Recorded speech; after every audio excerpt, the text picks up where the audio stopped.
ದೇವರ ವಾಕ್ಯದ ಕಡೆಗೆ ನಮ್ಮ ಗಮನವನ್ನು ತೆಗೆದುಕೊಳ್ಳುವ ಹಾಗೆ ಒಂದು ಸಮುವೇಲನ ಗ್ರಂಥ 10ನೇ ಅಧ್ಯಾಯದಲ್ಲಿ 10ನೆಯ ಅಧ್ಯಾಯದಲ್ಲಿ 15-16ನೇ ವಚನವನ್ನು ಓದಿಕೊಳ್ಳೋಣ.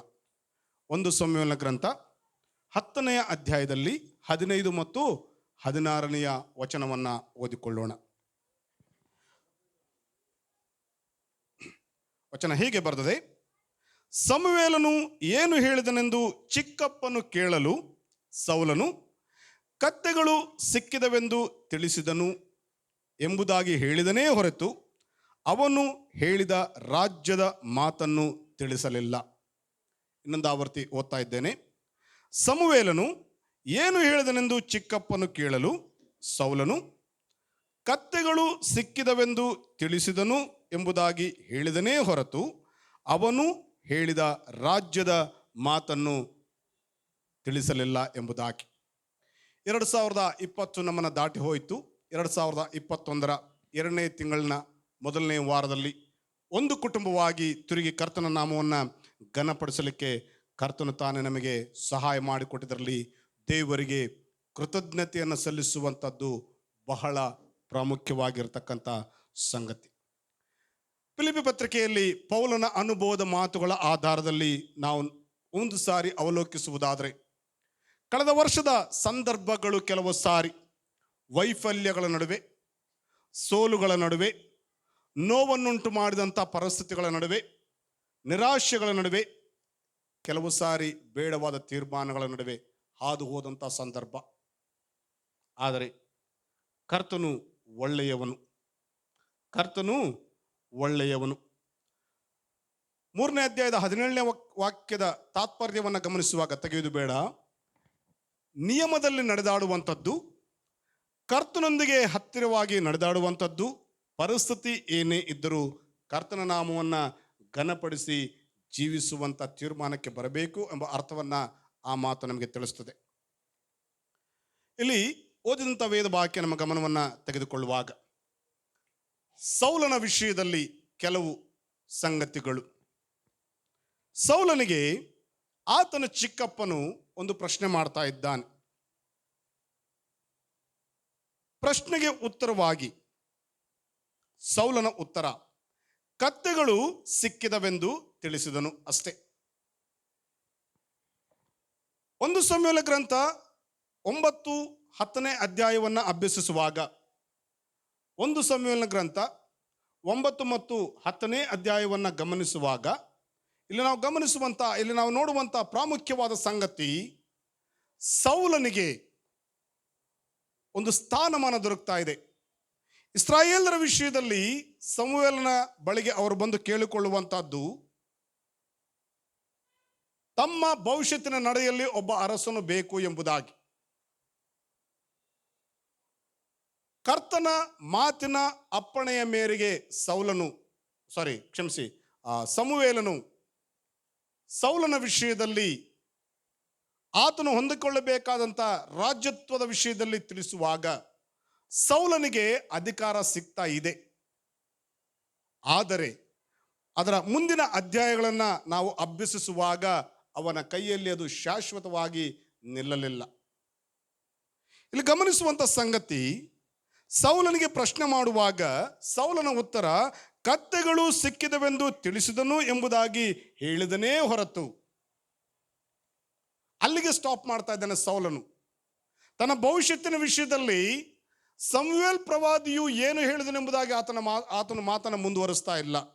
ಕ್ರಿಸ್ತೇಸುವಿನಲ್ಲಿ ದೈವ ಜನರಲ್ಲಿ ನಾವು ಗಮನಿಸುವಾಗ ಸೌಲನು ಆರಿಸಲ್ಪಡ್ತಾ ಇದ್ದಾನೆ, ಸೌಲನು ಅಭಿಷೇಕಿಸಲ್ಪಡ್ತಾ ಇದ್ದಾನೆ, ಸೌಲನು ಒಂದು ಸ್ಥಾನಕ್ಕೆ ನಿಲ್ಲಿಸುವಂಥ ಸ್ಥಾನಮಾನಕ್ಕೆ ಬರ್ತಾ ಇದ್ದಾನೆ. ಆದರೂ ನಡೆದ ಘಟನೆಯ ನಡುವೆ ಕೊನೆಯದಾಗಿ ಗಮನಿಸುವಾಗ ಚಿಕ್ಕಪ್ಪನ ಬಳಿಗೆ ಬರುವಾಗ ಒಂದು ಜವಾಬ್ದಾರಿಯ ನಿಮಿತ್ತ ಸೌಲನ ಪ್ರಯಾಣದಲ್ಲಿ ಆತನು ಮುಂದುವರೆದಿದ್ದರಿಂದ ಆ ಜವಾಬ್ದಾರಿಯಲ್ಲಿ ಯಶಸ್ಸನ್ನು ಕಂಡ ಮೇಲೆ ತಿರುಗಿ ಮನೆಗೆ ಬಂದಾಗ ಚಿಕ್ಕಪ್ಪನ ಪ್ರಶ್ನೆ, ದಾರಿಯ ಮಧ್ಯೆ ನಡೆದ ವಿಷಯದಲ್ಲಿ ಕತ್ತೆಗಳು ಮಾತ್ರ ಸಿಕ್ಕಿದವಷ್ಟೇ. ಈ ಸಂದರ್ಭವನ್ನು ಗಮನಿಸುವಾಗ ಕೀಷನ ಮಗನು ಸೌಲನು ಎಂಬುದಾಗಿ 9ನೇ ಅಧ್ಯಾಯದ 1 ಸಮುವೇಲನ ಗ್ರಂಥದಲ್ಲಿ ನಾವು 1ರಿಂದ ವಚನಗಳನ್ನು ನಾವು ಅಭ್ಯಸಿಸುವಾಗ, ಕೀಷನ ಮಗನು ಸೌಲನು, ಆತನಿಗೆ ಒಂದು ಜವಾಬ್ದಾರಿ ಕೊಡಲ್ಪಡ್ತಾ ಇದೆ. ಈ ಕೀಷನ ಕತ್ತೆಗಳು ಕಳೆದು ಹೋದುದರ ನಿಮಿತ್ತ ಅವುಗಳನ್ನು ಹುಡುಕಿಕೊಂಡು ಬರುವಂಥ ಒಂದು ಶ್ರೇಷ್ಠವಾದ ಜವಾಬ್ದಾರಿಯನ್ನು ಮಗನಿಗೆ ತಂದೆಯ ಮೂಲಕ ಕೊಡಲ್ಪಡುವಾಗ, ಆಳುಗಳಲ್ಲಿ ಒಬ್ಬನನ್ನು ಕರೆದುಕೊಂಡವನಾಗಿ ತಂದೆಯ ಮಾತಿಗೆ ವಿಧೇಯನಾಗುವುದರ ಮೂಲಕ ಕತ್ತೆಗಳನ್ನು ಹುಡುಕುವಂಥ ಪ್ರಯಾಣದಲ್ಲಿ ಸೌಲನ ಪ್ರಯಾಣ ಪ್ರಾರಂಭವಾಗ್ತಾ ಇದೆ. ಸೌಲನ ವಿಷಯದಲ್ಲಿ ಗಮನಿಸುವಾಗ 9ನೇ ಅಧ್ಯಾಯದ 2ನೇ ವಚನದಲ್ಲಿ, ಇವನಿಗೆ ಸೌಲನೆಂಬ ಹೆಸರುಳ್ಳ ಒಬ್ಬ ಮಗನಿದ್ದನು. ಈ ಸೌಲನು ಉತ್ತಮನು, ಎಲ್ಲ ಇಸ್ರಾಯೇಲ್ಯರಲ್ಲಿ ಅತ್ಯಸುಂದರನೂ ಆಗಿದ್ದನು. ಜನರ ಗುಂಪಿನಲ್ಲಿ ಅವನ ಹೆಗಲು ತಲೆಯೂ ಕಾಣುವಷ್ಟು ಉನ್ನತನಾಗಿದ್ದನು. ಸೌಲನ ಒಂದು ಇರುವಂಥ ಸ್ಥಿತಿಗತಿ, ಸೌಲನು ಯಾವ ರೀತಿ ಇದ್ದಾನೆಂಬುದಾಗಿ ಅಲ್ಲಿ ಗಮನಿಸಲ್ಪಡ್ತಾ ಇದೆ. ಈ ಸೌಲನಿಗೆ ತಂದೆಯಿಂದ ಬಂದಂಥ ಜವಾಬ್ದಾರಿಯ ನಡುವೆ ಆಳುಗಳಲ್ಲೊಬ್ಬನನ್ನು ಕರೆದುಕೊಂಡವನಾಗಿ ನಾವು 4-5ನೇ ವಚನಗಳನ್ನು ಗಮನಿಸುವಾಗ ಅನೇಕ ಸ್ಥಳಗಳ ನಡುವೆ ಸುತ್ತಾಡ್ತಾ ಇದ್ದಾನೆ ಸೌಲನು ಕತ್ತೆಗಳನ್ನು ಹುಡುಕುವಂಥ ಪ್ರಯತ್ನದಲ್ಲಿ. ಇಲ್ಲೆಲ್ಲಿಯೂ ಅವನಿಗೆ ಅವುಗಳು ದೊರೆಯದೇ ಇದ್ದ ನಿಮಿತ್ತ ಇನ್ನೇನು ಒಂದು ವೇಳೆ ತಂದೆ ತನ್ನ ವಿಷಯದಲ್ಲಿ ಚಿಂತೆ ಮಾಡ್ತಾ ಇರಬಹುದೆಂಬುದಾಗಿ ಸೌಲನು ಯೋಚಿಸಿ, ತಿರುಗಿ ಹೋಗೋಣ, ತಂದೆಗೆ ಕತ್ತೆಗಳು ಸಿಕ್ಕಲಿಲ್ಲ ಎಂಬುದಾಗಿ ಹೇಳೋಣ ಎಂಬುದಾಗಿ ಒಂದು ಆಲೋಚನೆಯಲ್ಲಿ ಹಿಂದಿರುಗುವಂಥ ಪ್ರಯಾಣದಲ್ಲಿ ಇರುವಾಗ, ಆಳಿನೊಟ್ಟಿಗೆ ಈ ಸಂಭಾಷಣೆಯನ್ನು ಮಾಡುವಾಗ ಆಳು ಆತನಿಗೆ ಸೌಲನೊಟ್ಟಿಗೆ ಮಾತನಾಡ್ತಾ ಇದ್ದಾನೆ. 6ನೇ ವಚನದಲ್ಲಿ ಗಮನಿಸುವಾಗ 9ನೇ ಅಧ್ಯಾಯದಲ್ಲಿ, ಇಗೋ, ಈ ಪಟ್ಟಣದಲ್ಲಿ ಗೌರವಸ್ಥನಾದ ಒಬ್ಬ ಮನುಷ್ಯನಿರುತ್ತಾನೆ, ಅವನು ನುಡಿಯುವುದೆಲ್ಲ ನೆರವೇರುತ್ತದೆ, ಅಲ್ಲಿಗೆ ಹೋಗೋಣ. ಒಂದು ವೇಳೆ ಅವನು ನಾವು ಹೋಗತಕ್ಕ ಮಾರ್ಗವನ್ನು ತಿಳಿಸುವನು ಎಂದನು ಎಂದು ಬರೆದದೆ. ಇವರು ಇನ್ನೇನು ಹಿಂದಿರುಗಬೇಕು, ತಮ್ಮ ಪ್ರಯಾಣಕ್ಕೆ ತಮಗೇನು ಲಭಿಸಲಿಲ್ಲ ಎಂಬುದಾಗಿ ಯೋಚಿಸಿ ಸೌಲನು ಮಾನುಷಿಕ ಬುದ್ಧಿಯಲ್ಲಿ ತನ್ನ ಪ್ರಯಾಣವನ್ನು ಹಿಂದಿರುಗುವಂಥ ಆಲೋಚನೆಯಲ್ಲಿರುವಾಗ ತನ್ನ ಆಳುಗಳ ಮೂಲಕ, ತನ್ನ ಆಳಿನ ಮೂಲಕ ಸೌಲನಿಗೆ ಎಚ್ಚರಿಸಲ್ಪಡ್ತಾ ಇದೆ, ಈ ಪಟ್ಟಣದಲ್ಲಿ ಗೌರವಸ್ಥನಾದ ಒಬ್ಬ ದೇವರ ಮನುಷ್ಯನಿದ್ದಾನೆ, ಆತನ ಬಳಿಗೆ ನಾವುಗಳು ಹೋಗುವುದಾದರೆ ನಮ್ಮ ಮುಂದಿನ ಪ್ರಯಾಣಕ್ಕೆ ಸಹಾಯವಾಗಬಹುದು. ಸರಿ, ಸೌಲನು ಆತನನ್ನು ಕೂಡ ಒಂದು ಸಾರಿ ಗೌರವಿಸಿದನು ಅಂತ ಹೇಳಿದ್ರೆ ತಪ್ಪಾಗಲಿಕ್ಕಿಲ್ಲ. ಆತನ ಮಾತಿಗೆ ಹೋಗೊಟ್ಟವನಾಗಿ ತಮ್ಮ ಪ್ರಯಾಣವನ್ನು ಆ ಕಡೆ ಅವರು ಮುಂದುವರಿಸ್ತಾ ಇದ್ದಾರೆ. ನಾವು 9ನೇ ಅಧ್ಯಾಯವನ್ನು ಗಮನಿಸುವಾಗ ಹೀಗೆ ಮುಂದುವರೆದಂಥ ಪ್ರಯಾಣ, ಸಮುವೇಲನ ಭೇಟಿ, ಸಮುವೇಲ್ ಪ್ರವಾದಿಯ ಭೇಟಿಯ ನಡುವೆ ಸಮುವೇಲ್ ಪ್ರವಾದಿಯ ಮೂಲಕ ಕೆಲವು ಎಚ್ಚರಿಕೆಯ ಮಾತುಗಳು. ಈ ಎಲ್ಲ ಮಾತುಗಳನ್ನು ನಾವಿಲ್ಲಿ 9 ಮತ್ತು 10ನೇ ಅಧ್ಯಾಯಕ್ಕೆ 9ನೇ ಅಧ್ಯಾಯದ ಕೊನೆಯ ತನಕ ಮತ್ತು 10ನೇ ಅಧ್ಯಾಯದಲ್ಲೂ ಕೂಡ ನಾವಿಲ್ಲಿ ಗಮನಿಸಲಿಕ್ಕೆ ಸಾಧ್ಯವಾಗ್ತದೆ. 10ನೇ ಅಧ್ಯಾಯದ 9ನೇ ವಚನಕ್ಕೆ ಬರುವಾಗ ವಚನ ಹೀಗೆ ಬರ್ತದೆ, ಸೌಲನು ಸಮುವೇಲನನ್ನು ಬಿಟ್ಟು ಹೊರಟು ಕೂಡಲೇ ದೇವರು ಅವನಿಗೆ ನೂತನ ಹೃದಯವನ್ನು ಕೊಟ್ಟನು.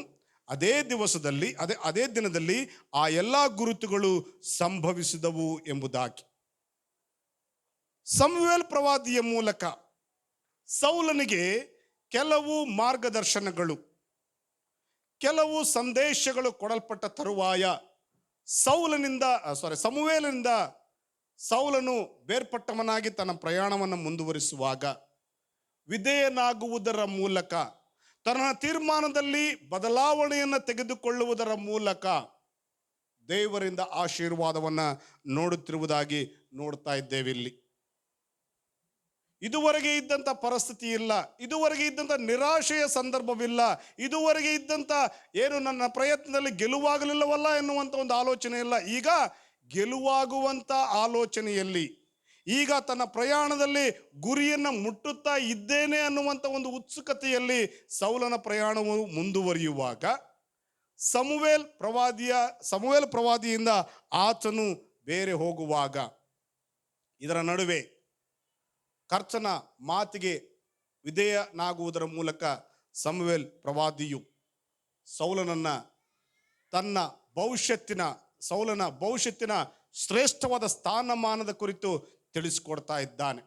ಈ ರೀತಿ ತಿಳಿಸಿಕೊಟ್ಟ ತರುವಾಯ ಸೌಲನ ವಿಧೇಯತ್ವದ ಬದಲಾವಣೆಯ ತೀರ್ಮಾನದ ನಡುವೆ ಮುಂದುವರಿಯುವಾಗ ಬದಲಾವಣೆಯ ತೀರ್ಮಾನದ ನಡುವೆ ಮುಂದುವರಿಯುವಾಗ 9ನೇ ವಚನಕ್ಕೆ ಬರುವಾಗ 10ನೇ ಅಧ್ಯಾಯದಲ್ಲಿ ಸೌಲನು ಸಮುವೇಲನನ್ನು ಬಿಟ್ಟು ಹೊರಟ ಕೂಡಲೇ ದೇವರು ಅವನಿಗೆ ನೂತನ ಹೃದಯವನ್ನು ಕೊಟ್ಟನು. ಅದೇ ದಿನದಲ್ಲಿ ಎಲ್ಲ ಗುರುತುಗಳು ಸಂಭವಿಸಿದವು ಎಂಬುದಾಗಿ. ಒಂದು ಕಡೆ ದಾವೀದನು ಹೀಗೆ ಪ್ರಾರ್ಥಿಸ್ತಾ ಇದ್ದಾನೆ. 51ನೇ ಅಧ್ಯಾಯದ 10ನೇ ವಚನಕ್ಕೆ ಬರುವಾಗ ಕೀರ್ತನೆ ಭಾಗದಲ್ಲಿ, ದೇವರೇ ನಮ್ಮಲ್ಲಿ ಶುದ್ಧ ಹೃದಯವನ್ನು ನಿರ್ಮಿಸು, ನನಗೆ ಸ್ಥಿರ ಚಿತ್ತವನ್ನು ಅನುಗ್ರಹಿಸಿ ನನ್ನನ್ನು ನೂತನ ಪಡಿಸು ಎಂಬುದಾಗಿ. ಕ್ರಿಸ್ತೇಸುವಿನಲ್ಲಿ ದೈವ ಜನರೇ, 2021 ನೋಡಲಿಕ್ಕೆ ಅವಕಾಶ ಮಾಡಿಕೊಟ್ಟಿರುವಂಥ ದೇವರಿಗೆ ಕೃತಜ್ಞತೆ ಸಲ್ಲಿಸುವಂಥದ್ದು ಶ್ರೇಷ್ಠವಾಗಿರ್ತಕ್ಕಂಥ ಸಂಗತಿ. ನಾನು ಮೊದಲೇ ಹೇಳಿದ ಹಾಗೆ ನಮ್ಮ ತೀರ್ಮಾನಗಳ ನಡುವೆ, ನಮ್ಮ ಯೋಜನೆಗಳ ನಡುವೆ, ನಮ್ಮ ವಿಧೇಯತ್ವದ ಜೀವನದ ನಡುವೆ ನಮ್ಮ ತೀರ್ಮಾನಗಳು ಏನಾಗಿದೆ ಒಂದು ಸಾರಿ ನಮ್ಮನ್ನು ಅವಲೋಕಿಸಿಕೊಳ್ಳುವಂಥದ್ದು ಶ್ರೇಷ್ಠವಾಗಿರ್ತಕ್ಕಂಥ ಸಂಗತಿ. ಯೆಶಾಯನ ಪ್ರವಾದನ ಗ್ರಂಥ 49ನೇ ಅಧ್ಯಾಯದ 16ನೇ ವಚನಕ್ಕೆ ಬರುವಾಗ, ಇಗೋ ನನ್ನ ಅಂಗೈಗಳಲ್ಲಿ ನಿಮ್ಮನ್ನು ಚಿತ್ರಿಸಿದ್ದೇನೆ ಎಂಬುದಾಗಿ ಬರೆದಿದೆ. ಅದೇ ಅಧ್ಯಾಯದಲ್ಲಿ 43ನೇ ಅಧ್ಯಾಯದಲ್ಲಿ 19ನೇ ವಚನಕ್ಕೆ ಬರುವಾಗ, ಹಳೆಯ ಸಂಗತಿಗಳನ್ನು ಮರೆತು ಬಿಡ್ರಿ, ನೂತನ ಕಾರ್ಯಗಳನ್ನು ಮಾಡುವೆನು ಎಂಬುದಾಗಿ ಬರೆದಿದೆ. 55ನೇ ಅಧ್ಯಾಯದ 8 ಮತ್ತು 9ನೇ ವಚನಕ್ಕೆ ಬರುವಾಗ, ನನ್ನ ಆಲೋಚನೆಗಳು ನನ್ನ ಮಾರ್ಗಗಳು ನಿಮ್ಮ ಆಲೋಚನೆ ನಿಮ್ಮ ಮಾರ್ಗಗಳಿಗಿಂತ ವಿಭಿನ್ನವಾಗಿ ಎಂಬುದಾಗಿ ಬರೆದಿದೆ. ಗಮನಿಸುವಂಥ ಪದಗಳು, ಕರ್ತನು ಒಬ್ಬನಾಗಿ ಹೇಳ್ತಾ ಇದ್ದಾನೆ, ನನ್ನ ಆಲೋಚನೆ ನನ್ನ ಮಾತುಗಳು ಎದುರಾಗಿರುವಂಥ ವ್ಯಕ್ತಿಗಳಿಗೆ ಮಾತನಾಡುವಾಗ ನಿಮ್ಮ ಎಂಬುದಾಗಿ ಭವಿಷ್ಯತ್ತಿಗೆ. ಕ್ರಿಸ್ತೇಸುವಿನಲ್ಲಿ ದೈವ ಜನರೇ, ಸೌಲನ ಜೀವಿತಕ್ಕೆ ಬಂದಂಥ ಸಂದರ್ಭ, ತನ್ನ ಸ್ಥಾನಮಾನವನ್ನು ಬಿಟ್ಟು ಇನ್ನೊಂದು ಶ್ರೇಷ್ಠವಾದ ಸ್ಥಾನಮಾನವನ್ನು ಅಲಂಕರಿಸುವಂಥ ಸಂದರ್ಭ. ಯಾವಾಗ ಸಮುವೇಲ್ ಪ್ರವಾದಿಯ ಮೂಲಕ, ದೇವರ ಮನುಷ್ಯನ ಮೂಲಕ ಹೇಳಲ್ಪಟ್ಟದ ಮಾತುಗಳಿಗೆ ವಿಧೇಯನಾಗ್ತಾ ಇದ್ದಾನೋ, ತೀರ್ಮಾನಗಳನ್ನು ಬದಲು ಮಾಡಿಕೊಳ್ತಾ ಇದ್ದಾನೋ, ಶ್ರೇಷ್ಠವಾದ ಸ್ಥಾನಮಾನವನ್ನು ಅಲಂಕರಿಸಿಕೊಳ್ಳಿಕ್ಕೆ ಸಾಧ್ಯವಾಗ್ತಾ ಇದೆ ಸೌಲನಿಗೆ. ಆದರೆ ಭವಿಷ್ಯತ್ತಿನ ಅಧ್ಯಾಯಗಳನ್ನು ಗಮನಿಸುವಾಗ ಎದುರಾದಂಥ ಈ ಶ್ರೇಷ್ಠವಾದ ಸ್ಥಾನಮಾನ ಸೌಲನ ಕೈಯಿಂದ ತಪ್ಪಿ ಹೋಗ್ತಾ ಇದೆ ಎಂಬುದಾಗಿ ಓದಂಥ ವೇದ ಭಾಗ, ಸೌಲನು ಕತ್ತೆಗಳು ಸಿಕ್ಕಿದವೆಂದು ತಿಳಿಸಿದನು ಎಂಬುದಾಗಿ ಹೇಳಿದನೇ ಹೊರತು ಅವನು ಹೇಳಿದ ರಾಜ್ಯದ ಮಾತನ್ನು ತಿಳಿಸಲಿಲ್ಲ. ಜ್ಞಾನೋಕ್ತಿಗಳ ಗ್ರಂಥ 21:18 ಅನ್ಕೊಳ್ತೇನೆ, ಜೀವನ ಮರಣಗಳು ನಾಲಿಗೆಯ ವಶ. ಸೌಲನಿಗೆ ಅವಕಾಶವಿತ್ತು. ಸಮುವೇಲ್ ಪ್ರವಾದಿಯು ತನ್ನ ಭವಿಷ್ಯತ್ತಿನ ವಿಷಯದಲ್ಲಿ ತನಗೆ ಉಂಟಾದಂಥ ಶ್ರೇಷ್ಠವಾದ ಸ್ಥಾನಮಾನ ಏನೆಂಬುದಾಗಿ ತಿಳಿಸಿಕೊಟ್ಟನಲ್ಲ ಎಂಬುದಾಗಿ ಚಿಕ್ಕಪ್ಪನು ಕೇಳಿದಾಗ ಹೇಳುವಂಥ ಅವಕಾಶವಿತ್ತು. ಆದರೆ ಏನು ಮಾಡಲಿಲ್ಲ ಆತನು? ಆ ವಿಷಯವನ್ನು ಹೇಳಲಿಲ್ಲ. ಕ್ರಿಸ್ತೇಸುವಿನಲ್ಲಿ ದೈವ ಜನರೇ, ಮತ್ತಾಯನ ಸುವಾರ್ತೆ 12ನೇ ಅಧ್ಯಾಯದಲ್ಲಿ ಒಂದು ಹೀಗೆ ಬರ್ತದೆ, ನಿನ್ನ ಮಾತಿನಿಂದಲೇ ನೀತಿವಂತನೆಂದು ಅಪರಾಧಿ ಎಂದು ತೀರ್ಪು ಹೊಂದುವೆ ಎಂಬುದಾಗಿ. ನಿನ್ನ ಮಾತಿನಿಂದಲೇ ನಮ್ಮ ತೀರ್ಮಾನಗಳ ನಡುವೆ, ನಮ್ಮ ವಿಧೇಯತ್ವದ ಜೀವನದ ನಡುವೆ ಕರ್ತನನ್ನು ಗೌರವಿಸುವಂಥ ಹಂತದಲ್ಲಿ ಎಲ್ಲೂ ನಿಂತಿದ್ದೇವೆ ಎಂಬುದಾಗಿ ನಮ್ಮನ್ನು ಒಂದು ಸಾರಿ ಪರೀಕ್ಷಿಸಿಕೊಳ್ಳೋಣ.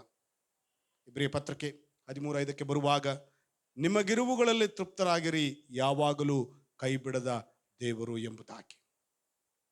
ಸೌಲನಿಗೆ ಅವಕಾಶವಿತ್ತು, ಆದರೆ ತನ್ನ ಮಾತಿನಲ್ಲಿ ತಾನು ನಿಲ್ತಾ ಇಲ್ಲ.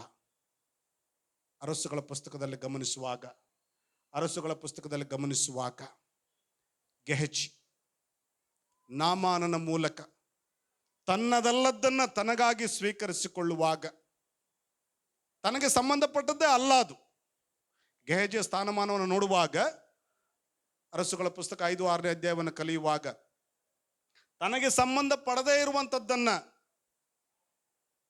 ತನ್ನ ಯಜಮಾನನು ಬೇಡ ಎಂಬುದಾಗಿ ಹೇಳಿದ್ದನ್ನು ಎಲೀಷನ ವಿಷಯದಲ್ಲಿ ಗಮನಿಸುವಾಗ, ಗೆಹಜಿ ಹೋಗಿ ತನ್ನ ಯಜಮಾನನಿಗೆ ಗೊತ್ತಿಲ್ಲದ ರೀತಿಯಲ್ಲಿ ನಾಮಾನನನ್ನು ಭೇಟಿ ಮಾಡಿ